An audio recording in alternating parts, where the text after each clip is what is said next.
Jeg hedder Morten Jasper. Jeg er jourhavende på Business.dk. Det vil sige, at jeg er tovholder på det nyhedssite, der hedder Business.dk, som er Berlingskes online medie for erhvervsnyheder. Jeg møder ind typisk kl. 6 om morgenen, og det er sådan mig, der redigerer sitet, bestemmer, hvilke historier, der er vigtigst, hvilke historier, der skal ligge øverst, hvilke historier, vi kører breaking news på, sender sms'er og nyhedsmail på. Jeg er med til at sætte journalisterne i gang med at lave historier til vores online site. Og så er det også mig, der styrer, hvilke historier vi lægger på de sociale medier. Jamen, vi benytter os i høj grad af flere sociale medier. Det er primært Facebook og Twitter. Vi lægger vores egne historier ud på Facebook og Twitter. Jeg tror nærmest alle nyheder rører ud i Twitter, hvor vi sådan er mere selektiv, hvad er det for nogle historier, vi lægger på Facebook. For Business.dk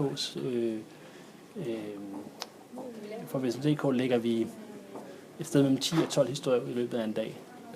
Ja. Det skal være historier, som har en eller anden bred appel. Det er tit historier, der har noget med karriere at gøre, ledelse. Det kan også være historier, der har noget med iværksættere at gøre. Altså historier om folk, der har gjort noget fantastisk. Fordi det vi ved om, det kan vi også komme tilbage til senere, men det vi ved om de sociale medier, det er, at det typisk er det yngre målgruppe. Og derfor så er jeg sådan noget med karrierehistorier, altså hvad kan jeg blive, hvordan bliver jeg millionær, og hvordan bliver jeg iværksætter. Det er en historie, der fungerer rigtig godt. Twitter bruger vores journalister også i høj grad, hvor de lægger deres egen historier ud og svarer på, hvad politikere siger. Så det er en værktøj, som vores journalister bruger enormt meget, hvor vi ligesom styrer mere på Facebook. LinkedIn er jo meget sådan karriereorienteret, og der lægger vi så også historier om karriere og ledelse på LinkedIn. Men det er stort set kun det, vi lægger ud på LinkedIn.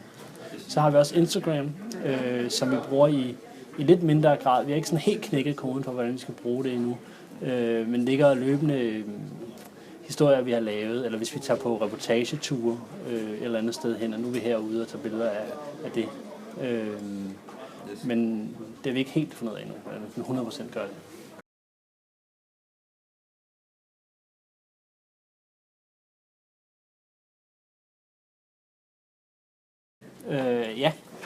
Det har vi. Altså det er steget markant. Jeg tror, i dag udgør trafik, der kommer direkte fra de sociale medier, cirka 15% af vores samlede trafik. Så det er sådan en ret væsentlig del. Helt klart.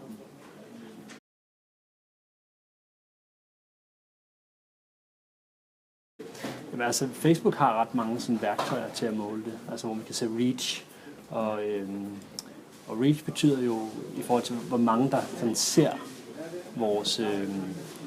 vores opslag. Det er jo så ikke sikkert, at de klikker ind på dem, men vi er i deres feed, og det er det, vi måler på. Det er også derfor, vi tit snakker om, hvad er det for nogle historier, der er vigtige for os, hvad er det for nogle historier, som vi kan se får et stort reach. Hvad er måske populære? Hvilke historier, der er populære. Og det er igen den målgruppe, der er på de sociale medier, især Facebook, væsentligt yngre end dem, der klikker direkte ind på Business.dk eller Berlingske.dk, eller især også læser vores avis. Og derfor så er det historier, der har, kan man sige, et større fokus på noget ungdomligt, som unge mennesker vil synes var sjovt at læse.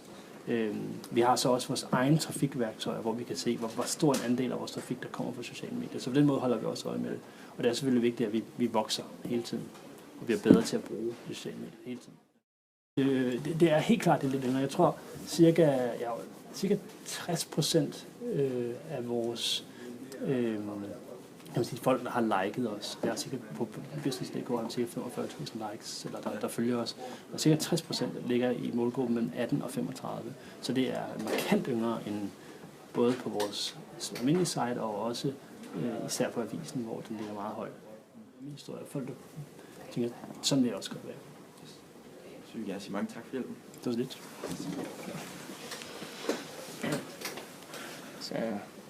Sådan. Mange tak. Det var lidt. Gode svar.